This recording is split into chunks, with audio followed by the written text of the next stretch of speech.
네, 여러분 삶을 살아가다 보면은 혼자서의 힘으로는 해결할 수 없는 상황들을 맞이하게 됩니다.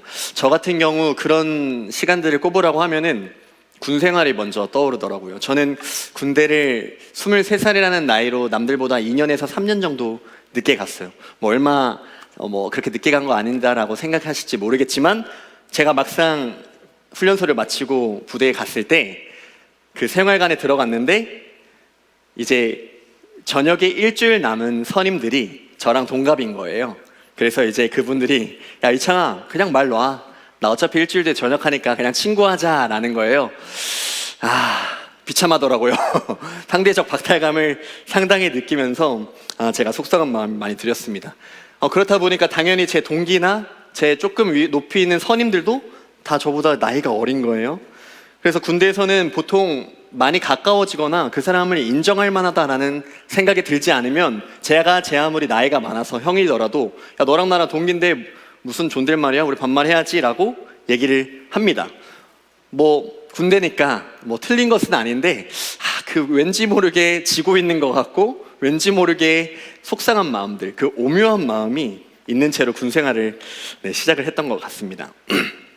이제 막 입대를 해서 제가 군대에 대해서 잘 아는 것도 없고 또 여러 가지 모르는 것들이 많다 보니 제가 계속 긴장해 있었고 혹시 실수하지는 않을까, 혹시 밉보이지는 않을까 눈치를 보면서 군 생활을 이어갔습니다.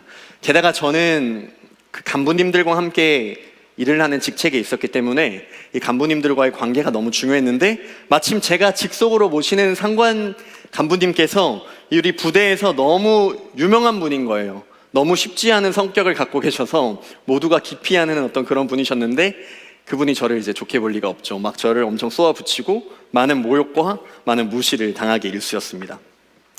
제가 살면서 이렇게 스스로가 비참하고 무기력한 경험을 많이 안 해봐서 그런지 그 시간들이 너무 답답하고 고통스럽더라고요.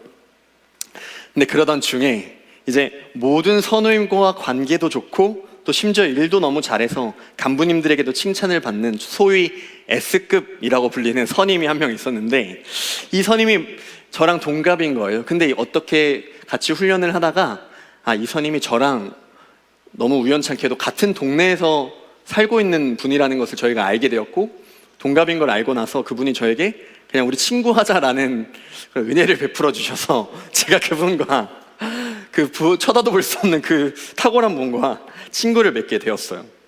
그때는 정말 그 손길이 하늘에서 내려온 것처럼 정말 감사했고 저를 이유 없이 좋아해 주더니 또 제가 모르는 일이나 군생활 어떤 꿀팁 같은 것들을 속성으로 과외로 저한테 교육을 시켜주면서 제가 너무나도 빠르게 군에 잘 적응하기 시작했습니다.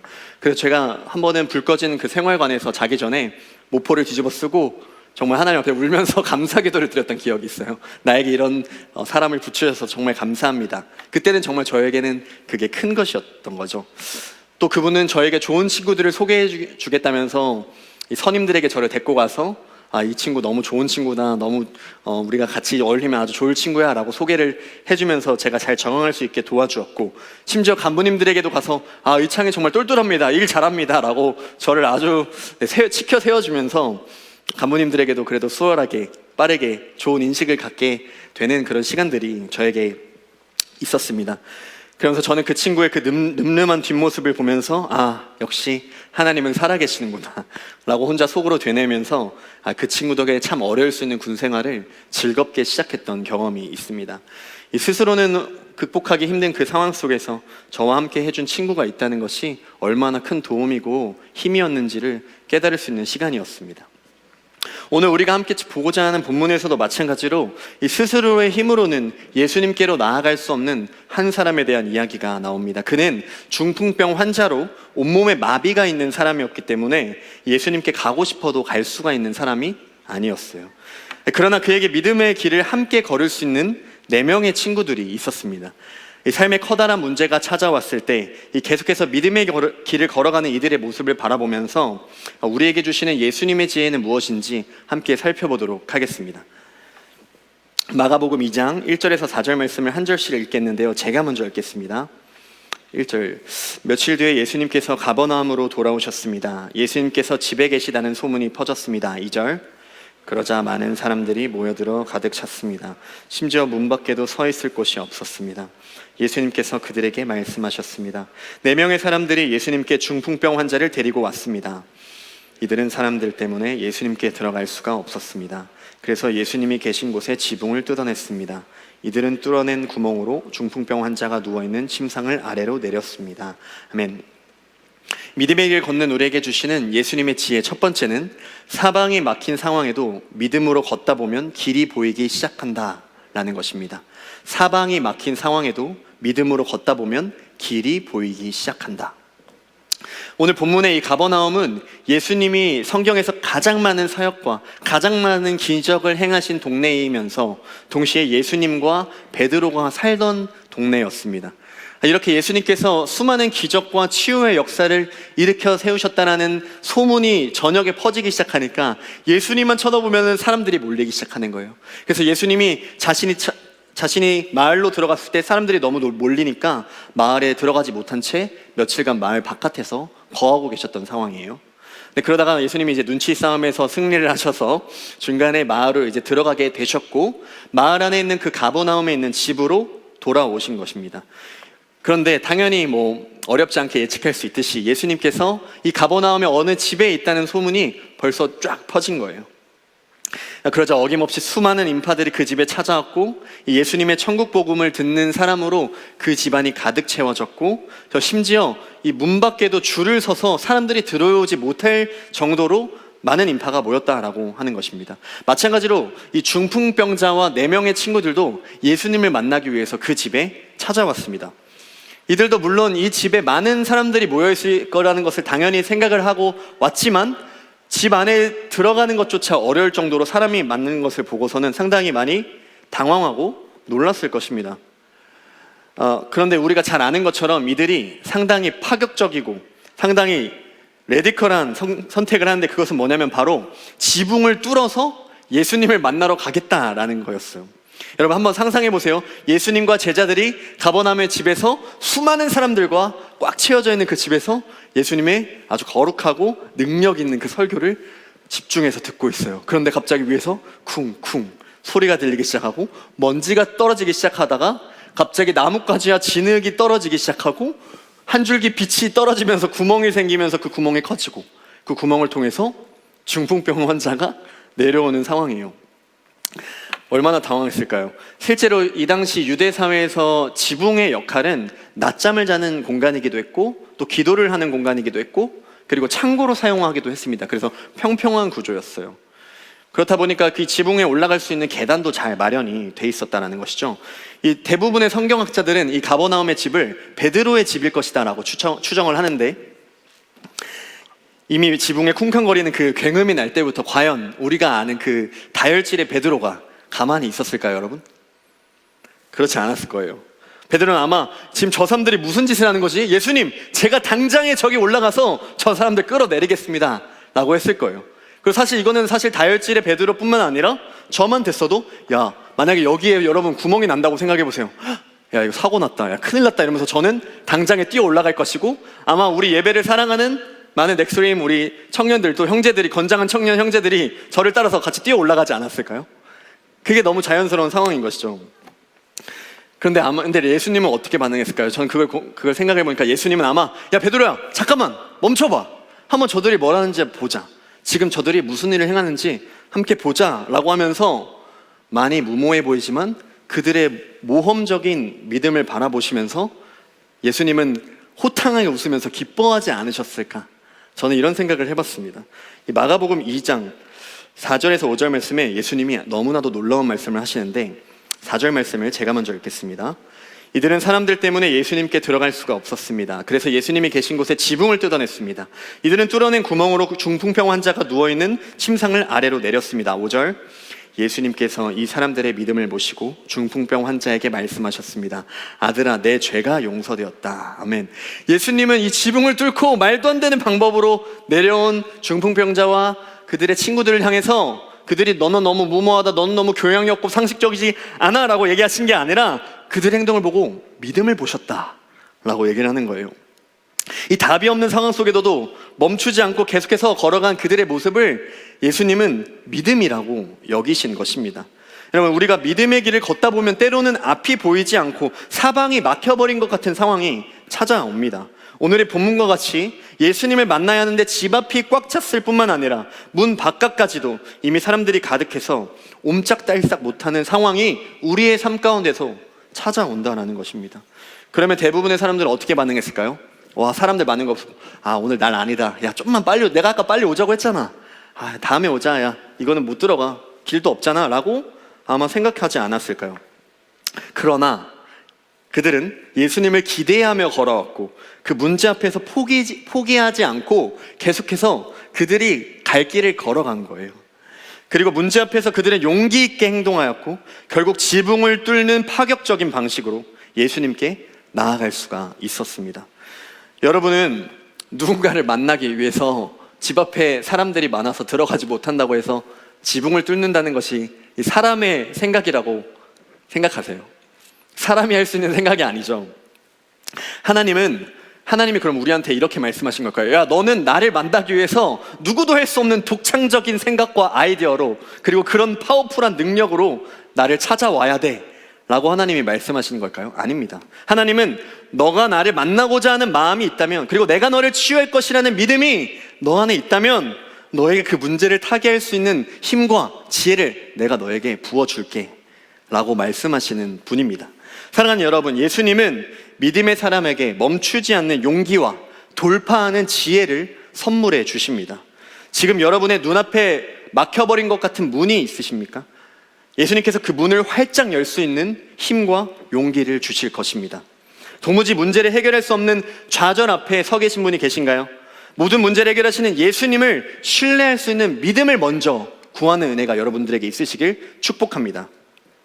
중풍병자와 4명의 친구들은 그들의 집에서 출발할 때 일단 예수님을 만나면 치유될 수 있을 거라는 그 믿음을 갖고 중풍병자를 들쳐매고 무작정 걷기 시작했을 거예요. 어떻게 그 집을 들어갈지, 그리고 예수님을 만나면 어떤 말을 내가 먼저 해야 될지를 생각한 것이 아니라 그저 예수님을 만나면 치유될 것이다 라는 그 믿음, 예수님을 만나면 회복될 것이라는 그 기대감, 그것을 갖고 걷기 시작했다라는 것이죠.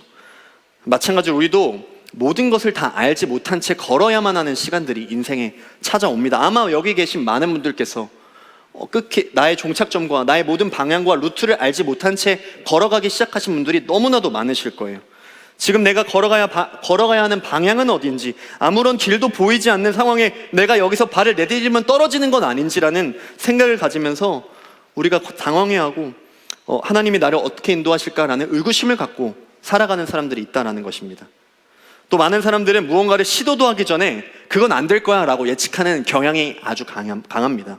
이런 부정적인 말들은 잠시 동안은 미래를 예측하고 준비할 수 있는 어떤 동기부여가 되기도 하지만 사실 우리에게 나아가야 할 방향성을 제시해주는 것보다는 그저 푸념 섞인 한탄에 불과할 때가 많이 있습니다.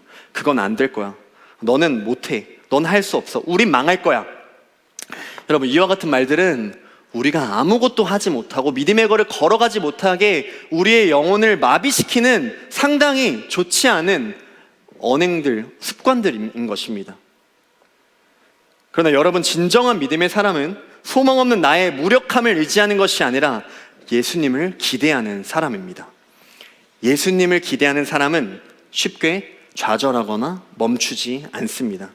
때로는 앞이 보이지 않아도, 그리고 아무리 걸어봐도 아무것도 변하지 않는 것처럼 보여도 우리에게 언제나 신실하신 예수님을 기대하며 걸어가는 것이 바로 믿음의 사람의 모습인 것입니다. 이 믿음의 길은 처음부터 알 수는 없지만 그 길을 걷다 보면 조금씩 알게 되는 신비가 있습니다. 그렇게 믿음의 길을 걷다 보면 아무것도 보이지 않던 그 길들이 조금씩 보이기 시작하고, 또 때로는 앞이 보이지 않아도 때로는 우리가 아무것도 할 수 없어도 그때마다 주께서 우리가 깨닫게 하시고 우리가 그것들을 이겨낼 수 있는 지혜를 허락해 주신다는 것입니다. 중풍병자와 친구들도 처음부터 지붕을 뚫어야 되겠다는 생각을 하고 자기들의 집에서 출발했을까요? 야, 우리 가서 사람들이 아마 많이 있을 거야. 그러니까 가서 내가 알기로 거기 지붕이 있었거든. 그러니까 지붕을 뚫어버리자. 그러면 예수님 만날 수 있지 않을까? 과연 이렇게 생각했을까요? 저는 아니라고 생각합니다. 일단 그들은 하나님을 기대하는 마음, 믿음을 갖고 자리를 박차고 일어나서 들쳐매고 무작정 걷기 시작했고, 가버나움의 집에 이르렀을 때 아마 그들의 집을 보고 사람들이 몰려있는 것을 보고 어떡하지? 라는 생각을 먼저 했을 거예요. 그런 다음에 지붕에 텅 비어있는 지붕을 봤는데 마침 올라가는 계단이 보이는 거죠. 야, 한번 저 계단으로 올라가 보자. 계단에 올라가 보니까 지붕이 보이는 거죠. 지붕을 야, 어떡하지? 창문이라도 있으면 뚫고 들어가 보려고 했는데 창문조차 없네? 어떡하지? 그러다가 쳐박혔죠. 툭툭 쳐보고 야, 이거 야, 깨질 것 같은데? 야, 저 장비 좀 갖고 와봐 해서 찍어 내리지 않았을까요? 그래서 정말 찍다 보니까 열리고 깨지고 하면서 결국에는 그 구멍을 뚫어내므로써 예수님께까지 나아가지 않았을까요? 이것이 바로 믿음의 사람에게 주시는 하나님의 은혜입니다. 여러분의 삶을 계속해서 멈춰 세우는 막혀버린 문은 무엇입니까? 그리고 절대로 뚫릴 것 같지 않은 지붕은 여러분 삶에 어떤 것이죠? 여러분을 주님의 이름으로 축복합니다. 믿음의 길을 걷는 여러분에게 예수님께서 걷다 보면 그 앞길을 보게 하시고 또 나아가야 할 방향이 어디인지 알게 해주실 것입니다. 걷다 보면 텅 비어있는 그 지붕을 보게 하실 것이고, 지붕을 뚫을 지혜와 용기와 또 그 힘과 능력을 허락해 주실 것입니다. 계속해서 포기하지 않고 여러분에게 주어진 그 믿음의 길을 걸어가는 은혜가 있으시길 축복합니다. 여러분의 믿음이 지금의 믿음에서 머물지 말고 보이지 않지만 한 걸음 내디딜 수 있는 그 믿음의 돌파가 여러분들이 하나님을 의지할 때, 하나님을 기대할 때, 예수님만을 바라보며 나아갈 때 임할 줄로 믿습니다. 그렇게 우여곡절 끝에 중풍병자와 이 4명의 친구가 예수님을 만나게 되었는데, 예수님께서 상당히 의외의 말씀을 하세요. 놀랄 만한 반응을 보이세요. 마가복음 2장 5절 말씀인데요, 함께 읽겠습니다. 5절 시작. 예수님께서 이 사람들의 믿음을 보시고 중풍병 환자에게 말씀하셨습니다. 아들아, 내 죄가 용서되었다. 아멘. 믿음의 길을 걷는 우리에게 주시는 예수님의 지혜 두 번째는, 믿음의 길은 혼자 걷는 길이 아닌 함께 걷는 길이다 라는 것입니다. 믿음의 길은 혼자 걷는 길이 아니라 함께 걷는 길이다. 예수님은 지붕을 뚫고 내려온 중풍병자에게 아들아, 내 죄가 용서되었다 라고 말씀하셨습니다. 저는 처음에 이 본문을 읽고 너무 큰 충격에 빠졌어요. 너무 놀랐어요. 왜냐하면 우리가 아는 바로는 우리의 구원은 다른 사람이 대신 기도하거나 다른 사람이 이끌어줘서 우리가 하나님을 만나게 되고 구원을 받는 건가요?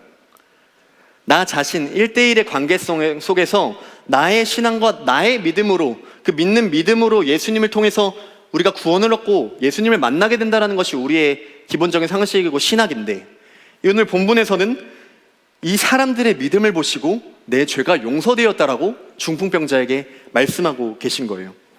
물론 당연히 중풍병자에게도 믿음이 있었기 때문에 예수님께서 죄를 용서해 주신 것이겠지만, 이렇게 직접적으로 공동체의 믿음으로 인해서 특정 인물이 죄 용서의 은혜를 받게 된다는 내용을 담은 본문은 성경에서 극히 드문 사례입니다.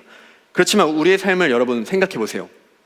성경에는 극히 드물게 나와 있을지 모르겠지만 여러분들의 삶, 저의 신앙을 돌이켜보면은 우리는 사실 이 말씀이 그렇게 대단히 틀린 내용이 아니다라는 것을 알 수가 있습니다. 저 또한 마찬가지인데요. 저는 이 모태신앙이로 어릴 적부터 부모님의 손길을 따라서 교회를 나가기는 했지만 사실 중고등학교 시절까지도 저는 신앙이 없이 그냥 형식적으로 나가는 썬데이 크리스천이었습니다. 그런데 너무 충격적인 거는 17살 토요일 어느 날 밤에 집에 혼자 있는데 제가 살아계신 예수님을 경험했습니다.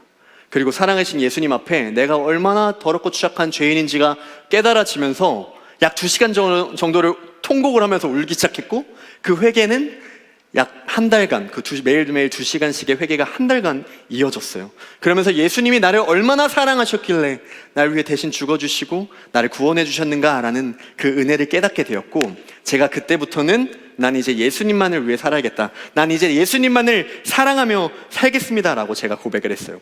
근데 여러분, 저 또한 제가 잘 알고 있습니다. 저처럼 집에서 혼자 가만히 있는데 수련회를 간 것도 아니고 누구를 만난 것도 아닌데 갑작스럽게 집에서 하나님을 만나게 되는 경험, 흔한 일은 아닙니다. 그래서 제가 생각을 해봤어요. 어떻게 이런 일이 나한테 벌어졌을까? 근데 제가 떠올랐던 것이 있었는데 뭐냐면 바로 부모님의 기도가 떠오르더라고요. 부모님이 평생토록 저를 위해서 기도해 주시고, 부모님은 새벽 예배를 나가시고, 또 수요 기도회, 금요 기도회, 모든 온갖 기도 모임을 참여하시고, 그리고 아시잖아요, 저희 어머님 아주 전형적인 대한민국 힘이 있는 아줌마세요. 그래서 수많은 목사님들과 권사님들에게 우리 아들 기도해 주세요, 우리 아들 기도해 주세요 항상 얘기하셨어요. 어릴 땐 그게 부끄럽고 엄마 언제까지 그렇게 얘기할 거라는 어떤 투덜대기도 했지만, 돌이켜보니까 그 날 위해서 서포트해줬던 그 신앙적인 멘토들, 그리고 부모님과 같은 기도의 동역자들, 그리고 항상 저와 함께 신앙생활을 해줬던 믿음의 친구들이 저와 함께 있었다는 것을 제가 깨닫게 되었던 것이죠. 오늘 사지가 마비된 이 중풍병자는 친구들의 도움이 없었더라면 예수님을 만나는 건 고사하고 본인 집에서 나오는 것조차 불가능했을 것입니다. 중풍병자의 치유를 가장 간절히 바란 것은 본인이었겠지만, 막상 아무것도 할 수 없는 자신을 보며 얼마나 많이 낙담했을까요?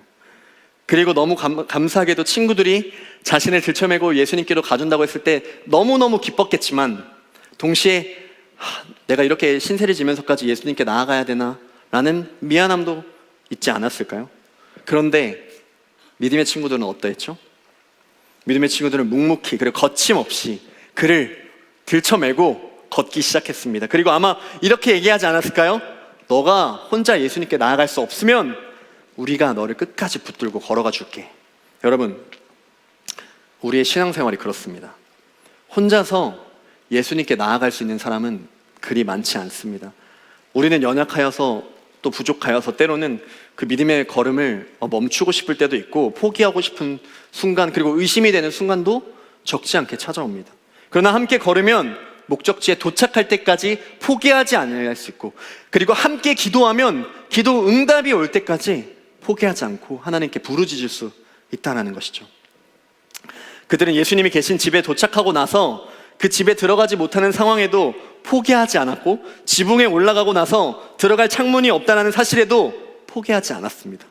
결국 가진 수단과 방법을 총동원해서 그 지붕을 뜯어내 버렸습니다. 친구들은 대체 무엇 때문에 지붕까지 뜯었을까요? 답은 간단합니다. 바로 중풍병으로 인해서 사지가 마비가 된 내 친구를 사랑했기 때문입니다. 여러분, 사랑하면 쉽게 포기하지 않습니다. 우리가 모든 것을 포기하는 순간은 언제냐? 바로 우리 안에 사랑이 사라지는 순간입니다. 반대로 사랑이 우리 안에 있다면 우리는 포기하지 않고 그 문제 상황을 어떻게든 뚫어나갑니다.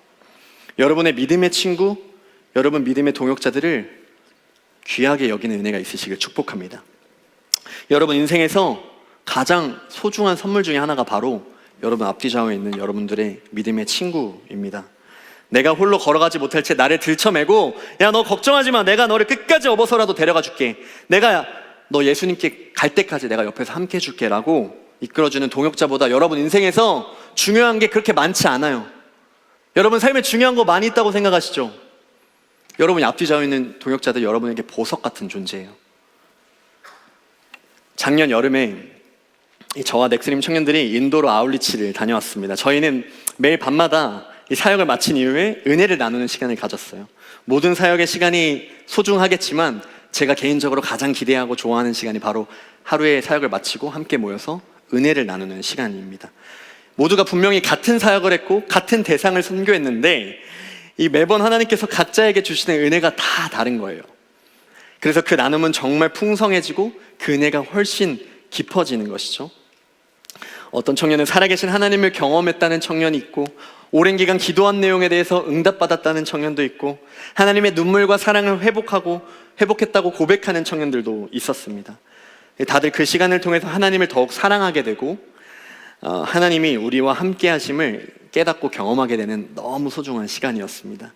그렇게 첫날 나눔이 이제 마무리되고 있는데 그 시점에서 어떤 한 자매님의 차례가 되었어요. 그런데 갑자기 그 자매가 너무 곤란스러워하고 너무 당황스러워하는 표정으로, 절망스러운 표정으로 이렇게 말하는 거예요. 저는 다른 분들과는 다르게 아무런 은혜를 받지 못해서 너무 고통스럽고 두려워요. 이 말을 했을 때 딱 이런 분위기였어요. 순간 정적이 가득 채우고 동공이 지진나면서 어떤 말로 코멘트를 해야 이 은혜의 흐름이 끊어지지 않을까라는 다급함이 느껴지는 소리 없는 그런 아우성이 치는 시간이었습니다. 그리고 한편으로는 지금까지는 너무나도 다른 나눔의 이 내용을 듣고 모두가 놀란 눈치였어요. 그러면서 그 자매는 한국에서 영적인 침체가 와서 너무 힘들었어요. 그렇지만 정말 바쁘고 어려운 와중에도 지푸라기라도 잡는 심정으로 인도까지 어렵게 왔는데, 사역을 열심히 해도 인도 교인들을 보아도, 또 척박하고 살기 어려운 인도의 모습을 보아도 은혜가 없고 마음이 어려워서 이렇게 인도 아울치가 끝나게 될까봐 너무 두려워요 라고 말을 하는 거예요. 다들 할 말을 잃어버리고 너무 속상해하고 안타까워했습니다. 무슨 위로를 해야 될지 몰라서 당황해하고 서로의 눈치만 보고 있기 시작하는 거죠. 저 또한 그 팀의 리더로서 예상치 못한 그 자매의 솔직한 나눔에 놀라기도 하고 또 속이 상하기도 했습니다. 그런데 하나님이 참 선하셔요. 저한테 제 마음에 한 말씀을 주시면서 감동을 주시는데, 고린도전서 12장 25절에서 26절 말씀입니다. 제가 읽겠습니다. 그래서 우리 몸에 나님이 없게 하시고 몸의 여러 지체들이 서로 돌보며 살게 하셨습니다. 몸의 한 지체가 고통을 당하면 모든 지체가 함께 고통을 당하고, 한 지체가 영광을 받으면 모든 지체가 함께 기뻐합니다. 아멘. 우리를 교회로 불러주신 우리의 머리 대신 예수님, 그리고 그 예수님의 몸이 바로 우리다 라는 말씀이었고, 이 예수님의 몸인 우리는 주 안에서 절대 나뉘지 않는 하나다 라는 메시지를 담고 있는 말씀이었습니다. 그래서 이 자매님에게 이 말씀을 전해주면서 이렇게 말했습니다. 자매님이 아파하고 자매님이 두려워하면 우리도 함께 가슴 아픈 마음으로 기도할 거고, 함께 눈물 흘리며 자매님의 회복을 위해 간절히 기도할 거예요. 그리고 또 이렇게 말씀드렸습니다. 우리는 한 몸이기 때문에 오늘 이 자리에서 나눈 모든 은혜와 기쁨과 감격의 나눔은 모두 자매님의 간증이고 자매님이 누리는 은혜입니다. 오늘 우리가 누린 이 놀라운 은혜들이 모두 자매님을 향한 하나님의 사랑이고 하나님의 계획임을 꼭 기억하시길 바랍니다. 우리가 끝까지 자매님과 함께 할 테니 혹시라도 은혜가 없을까 봐 걱정하지 마세요. 하나님이 분명히 자매님에게 은혜를 주실 거예요. 그리고 나서 모든 청년들이 그 자매님의 손을 붙잡아주고 안아주면서 함께 기도했습니다. 그렇게 첫날이 지나고 하루하루 사역이 계속해서 진행될 때마다 어느 순간 기쁨으로, 감격으로 사역하고 있는 그 자매를 제가 보게 되었고, 그리고 청년과 마음을 모아 사역하는 그 자매를 제가 볼 수가 있었습니다. 한국에 돌아오고 나서 얼마 안 돼서 이 자매님은 저에게 인도에서 여러 은혜가 있었지만 내가 예수님께 나아갈 수 없을 때 기도해주는 믿음의 친구들을 나에게 선물해 주신 것이 가장 큰 은혜예요 라고 얘기를 해주셨습니다. 그리고 놀랍게도 하나님의 은혜로 이 자매님은 2025년도 올해 우리 넥스트림의 셀장으로 세워주셨습니다. 얼마 전에는 그 자매님에게 장문의 카톡이 왔는데, 이 공동체를 통해 다시 자신을 만나주신 그 하느님의 은혜를 기억하면서 본인 또한 이 신앙의 어려움을 겪고 있는 그 한 사람의 청년을 위해서 섬기고 싶다라고 저에게 은혜를 나눠 주었습니다. 사랑하는 여러분, 여러분이 혼자서 예수님께 나아갈 수 없을 때 여러분을 들쳐매고 또 주님께 인도해 줄 4명의 친구들은 누구이십니까?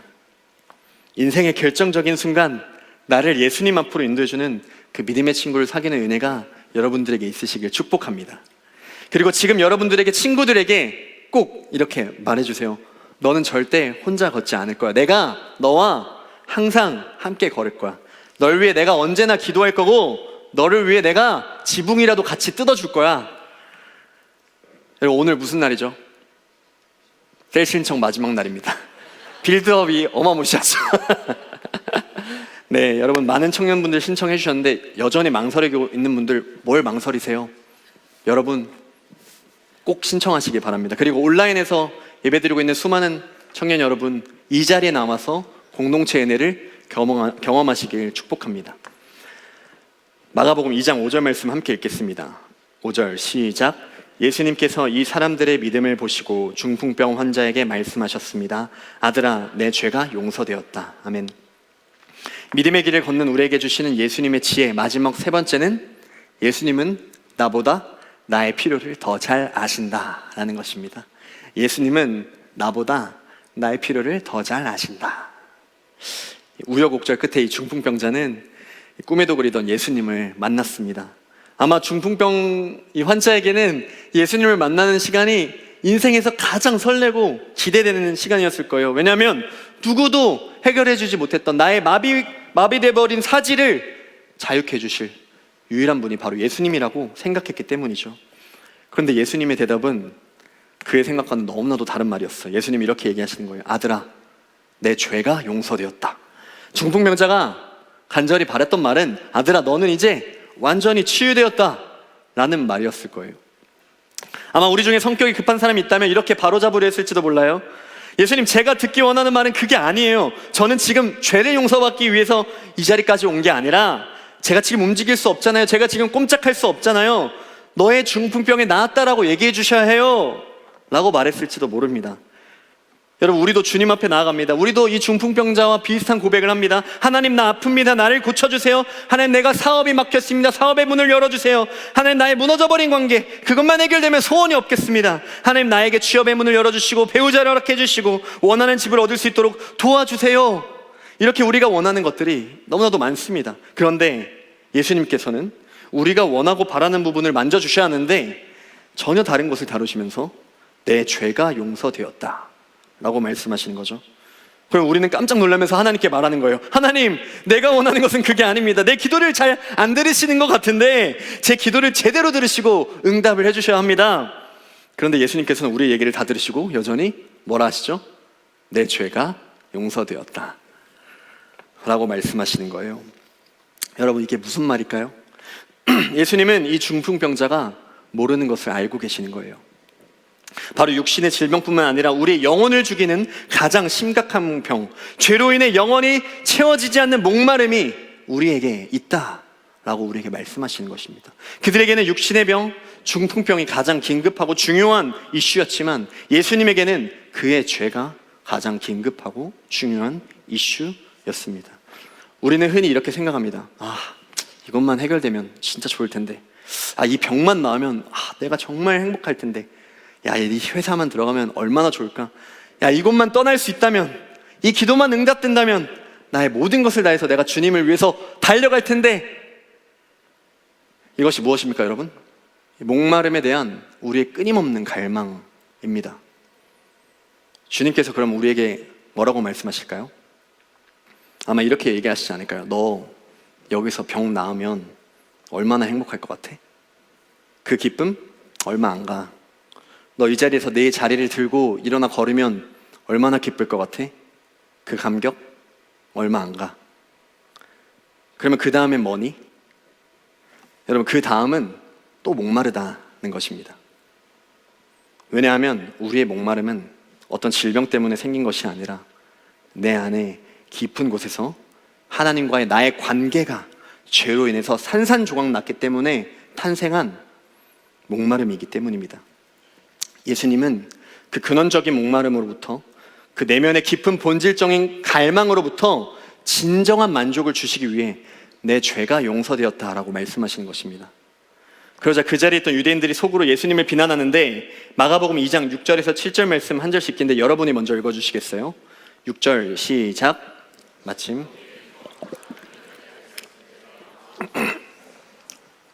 어떻게 이 사람이 저런 말을 하는가? 하나님을 모독하고 있구나. 하나님 외에 누가 죄를 용서할 수 있다는 말인가? 아멘. 죄송합니다. 그들은 이 죄를 용서한다는 예수님의 말을 듣고는 하나님 외에 누가 죄를 용서할 수 있는가라고 생각하며 예수님을 마음으로 욕했습니다. 그들은 이것을 신성모독이라고 말했는데 이 당시에 신성모독은 처형에 해당하는 대가를 받게 되었습니다. 예수님은 그들의 마음을 아시고 이렇게 대답하십니다. 마가복음 2장 8절에서 9절 말씀도 여러분과 제가 한 절씩 읽겠는데요. 여러분이 먼저 읽어주시겠어요? 8절 시작. 예수님께서는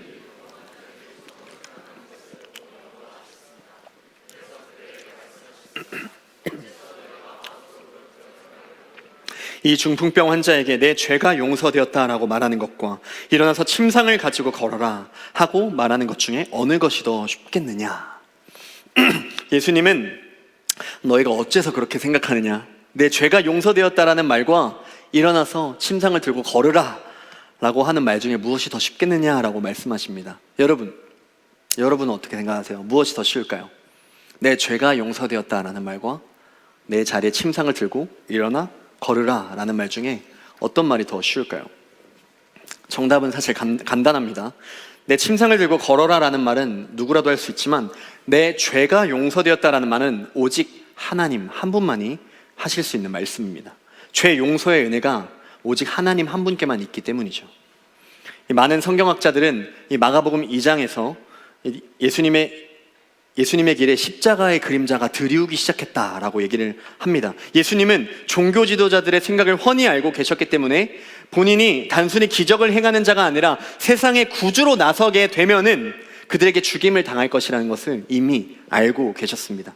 그러나 예수님은 중풍병만 치유하지 않고 죄까지 용서함으로써 자신의 죽음을 향해 한 걸음 더 성큼성큼 그 발을 내딛기 시작했다라는 것입니다. 그리고 우리의 죄를 용서하시고 우리와의 무너진 관계를 회복하기 위해 예수님은 십자가에 달려 죽으셨습니다. 예수님은 자신의 생명을 아끼지 않으시면서까지 우리와의 관계를 회복시키고 우리에게 영원한 만족과 영원한 생명을 주셨습니다. 예수님은 자신의 전부를 포기하시면서까지 우리에게 가장 좋은 것을 주시는 선한 분이십니다. 우리도 모르는 우리의 깊은 갈망과 필요를 아시고 우리가 이해조차 할 수 없는 은혜로 우리를 이끌어 가시는 가장 좋은 분이십니다. 여러분, 지금 여러분들 안에 어떤 끊임없는 갈망과 목마름이 있으세요? 이것만 되면 내가 소원이 없겠다. 내가 이것만 응답해 주시면은 더 이상 바랄 게 없겠다. 내가 그럼 주님 위해서 살게요 라고 고백하시는 여러분 안에 그 목마름이 있으세요? 여러분, 이미 예수님께서 십자가에서 우리를 위해서 죽으심으로 주님과 우리의 관계를 맡고 있는 죄를 완전히 소멸시켜 주셨습니다. 오늘 하나님께서 우리에게 가장 바라시는 것은 내가 이제 너와 깊은 관계를 누리길 원한다. 내가 너와 친밀함의 사귐을 나누길 원한다. 그 안에 진짜 만족이 있고 그 안에 진짜 회복이 있고 그 안에 진정한 기쁨이 있어라고 오늘 여러분들을 주의 말씀으로 초대하시는 것입니다. 사랑하는 여러분, 나의 바램과 나의 기대가 그리고 나의 소원이 즉각적으로 응답되지 않는다고 낙담하지 마시기 바랍니다. 또 내가 원하지 않던 상황들이 찾아온다고 해서 섣불리 실망하거나 그 믿음의 길을 포기하지 마시기 바랍니다. 그 예상치 못한 상황은 하나님의 크신 계획과 선하심 가운데 잠깐 지나가는 시간입니다. 그리고 어쩌면 그 예상치 못한 상황은 하나님의 새로운 일이 시작되는 반전의 시간이 될 수도 있습니다. 하나님은 어떤 순간에도 우리를 실망시키지 않으십니다. 우리에게 최고의 것만을 준비하셨을 뿐이십니다. 믿으세요, 여러분? 마가복음 2장 11절에 결국 예수님은 중풍병자에게 명령하십니다. 내가 내게 말한다. 일어나 침상을 가지고 집으로 가거라. 그러자 중풍병자는 침상을 들고 일어나서 모든 사람이 보는 앞에서 일어나 걸어갔습니다. 그리고 사람들은 우리가 이와 같은 일을 하는 일을 본 적이 없다라고 놀라면서 하나님을 찬양하기 시작했습니다. 사랑하는 여러분, 침상을 들고 일어나 걸어가는 은혜가 여러분의 삶 가운데 가득하길 축복합니다. 나의 뜻과는 다른 상황일지라도 예수님을 기대하며 그 길을 멈추지 않고 끝까지 걸어가는 여러분의 믿음의 발걸음 속에서 하나님께서 여러분들의 모든 갈망과 목마름 가운데 응답해 주실 것입니다. 억눌렸던 우리가 다시 일어나게 되었을 때, 무너져가는 우리의 삶이 다시 세워지기 시작했을 때, 그리고 암울하고 절망스러운 이 대한민국이 다시 한번 하나님의 은혜로 일어나게 되었을 때 사람들은 하나님의 영광을 보고 하나님을 높여 찬양하게 될 것입니다. 그런 은혜가 믿음의 길을 걸어가는 저와 여러분 가운데 가득하시길 주님의 이름으로 축복합니다.